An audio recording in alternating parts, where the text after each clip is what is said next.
Texiera breaks one tackle, still on his feet to the 20, 25-30. Texiera tipping-toeing down the sideline. Dylan Texiera to the 40. On the Toad Streaming Network, Horned Toad Football is on the air. Morehouse with the carry, finds a hole, 10 to the 5. He's going to go into the end zone. Touchdown, Coalinga High School. Kickoff is right around the corner. Now with the call of the game, here's the voice of the Toads, Brian Welch. It's a beautiful Friday evening on the west side of the San Joaquin Valley. It's a pair of 3-1 teams colliding tonight. It's Washington Union taking on Coalinga at Chuck Garton Memorial Bowl. Hi, everybody. I'm Brian Welch, the Toad Streaming Network. Glad to be a part of your Friday evening, wherever you may be watching or listening to Horned Toad Football. Last time out, your Coalinga High School Horned Toads got the job done against Sierra Pacific 2 weeks ago in Kings County. A 62-22 victory against the Golden Bears, making your Horned Toads have a record of 3-1 going into tonight. The Horned Toads looking for the same offensive firepower as they had 2 weeks ago in beautiful Kings County. Horned Toads offense was led by Tyson Alvarado, where he recorded not one, not two, but 5 touchdowns on the night. One of those touchdowns was a kickoff return to the house. So Coalinga looking for the same offensive output as they had in the 2 weeks ago in Hanford. Coalinga back home against Washington Union. Last time the Horned Toads were home, they lost to Templeton High 47-14. The Horned Toads offense did not look as what they've seen so far this season. The offense had its moments. It sputtered, but the offense clicked somehow in Kings County, and the offense is led by Grayson Redding, who was QB2, was a tight end and a linebacker, but tonight and his third game as being the starting quarterback for Coalinga, so watch out for him. And it felt like we saw shades of 2024 in Hanford, California 2 weeks ago, as Grayson Redding was slinging the football around. Watch out for him tonight on the west side, the San Joaquin Valley. And tonight is a very special night in Coalinga. It is the Wings Over the West Side going to be happening tomorrow, and there's going to be there's going to be a couple of skydivers that's going to be joining us in a little bit. You might, if you're seeing this on the Toad Streaming Network, at midfield at the 50-yard line, there's actually a kind of a half X to let the skydivers know where to land at, because they're going to be delivering the game ball as we are getting you ready for kickoff between Washington Union and Coalinga. As for Washington Union, they are 3-1 overall in this 2025 season, same as the Toads. They suffered their first loss of the season last week to Dinuba, a really good squad on the east side of the San Joaquin Valley, 42-26 at home at John Ventura Stadium. And this is a Washington Union squad that returns most of their players from that last year's squad. Let's pause for the national anthem.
And that was the national anthem at Chuck Garton Memorial Bowl. Before we were talking about Washington Union before the national anthem, Washington Union suffered their first loss of the season last week to Dinuba High. But this is a Washington Union squad that can score a lot of points. They took down the Moore, Justin Garza, and Torres High School. And this is a very offensive-heavy team with quarterback McKinley Williams, who was a junior last year, now a senior, guy who's been able to throw the football around the yard pretty well. 10 touchdowns, 1 interception, 841 yards so far for Mr. McKinley Williams. Watch out for him tonight. It's Washington Union taking on Coalinga, and this is the fourth meeting in 3 years And this has always been a very treacherous matchup between the Panthers and the Toads. Last year, it was 2 meetings, once in the regular season, once in the postseason.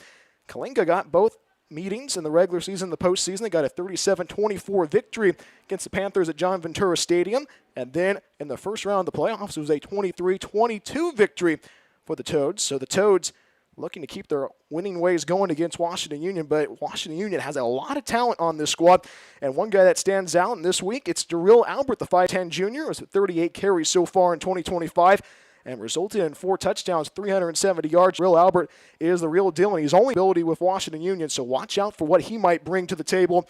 And it's a perfect evening for football on the west side of the San Joaquin Valley. I'd like to welcome you to the Horned Toad pregame show where I was able to sit down with our Horned Toad of the Week. That's Jason Ojeda. We are going to keep the camera going because the Skydivers are about to join us in a little bit right now. The Horned Toads rocking the orange uniforms, black pants. It is the Orange Crush tonight at Chuck Garton Memorial Bowl. The Horned Toads being a part of the morning festivities on ABC 30. That was a lot of fun to watch. I know a lot of people were excited about that at the gym earlier this morning, but the Horned Toads looking to get the W tonight against Washington Union. Those two conversations with Jason Ojeda and also a head coach. It's a perfect evening for football. The final game in September, final non-league game before the Toads dive into West Sierra League play next week on the Toad Streaming Network. Welcome back to the Horned Toad pregame show. This is our Horned Toad of the Week. Get to hear from the junior, Jason Ojeda. Jason, how are you? I'm doing good, and you? I'm doing well, my friend. Hey, week off because of the bye week. The Horned Toad's back in action this Friday. But you're back in this team, and you're in the secondary. What's it been like being a Horned Toad in 2025? It's amazing. This foundation is good. This teammates are good. Almost everything is good. And you have a long lineage of Horned Toad. Your sister played for the Toads. It's a whole happy Horned Toad family, right? Yeah, it is, yeah. Well, yeah. It is, yeah. Well, yeah. And you being a junior, you've had some great moments, especially in that season opening game against Carruthers. Also a great pick against Sanger West. It feels like you always have the nose for the ball in the secondary. Yeah. Quarterback snaps when the quarterback. Best I can, guard the wide receiver the best I can, and just do the best I can for my team and my coaches. I know we were talking to Tyson Alvarado a couple weeks ago, talking about any players that he looks up to, like he idolizes. Any DBs that you idolize? Yeah, I do, actually. I idolize Sauce Gardner and Diamador Lenore and Patrick Satan. So what part of Sauce Gardner's game do you like to apply when you're on the field? His own coverage. His own coverage is really well. So anything else? I mean, whenever he, I'm pretty sure that's really it, actually. Yeah. But, I mean, Patrick Satan, his man coverage is amazing. Whenever he, whenever the wide receiver gets away from him, his speed coverage is way better. He gets there. And this season has been the next man up mentality. A couple of injuries already in the secondary that hopefully the players will be back. But what's it been like being that leader when everyone else has been down with injuries? It's been pretty hard. Like JD, he's been hurt, but I mean, I'm just trying my best to keep my spot and do the best I can. And you are a junior. We are talking to Jason Ojeda. He is our Horned Toad of the Week. And last year, you got to see that 2024 squad from outside, and you got to see what that team was as a fan, and I got to see what it was like. But now in 2025, what are some of your goals as a player for this Horned Toad squad? Some of my goals are, to make it to playoffs and to get my name out there.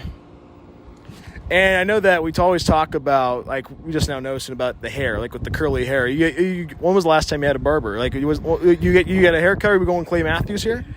Honestly, I don't think I'm ever gonna cut it off. I'm gonna trim it most definitely, but the last time I cut it was probably last year in March. Yeah. So just going with the Clay Matthews. Yeah, most definitely, yeah. And I know that you're a junior. You've been in Coalinga for a bit. And where's your go-to spot when you're getting lunch? My go-to spot, most probably Fatty's. Fatty's or Los Reyes. All right. So I know your order at Fatty's, of course, but what do you get at Los Reyes? I get a burrito, a salad burrito with everything on it except salsa.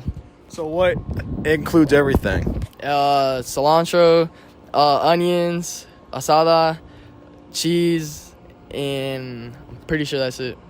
So what makes a Los Reyes burrito stand out? I know that we've expected that from Tyson this season, but in your coaching career, have you seen somebody pop off for 5 touchdowns in a game?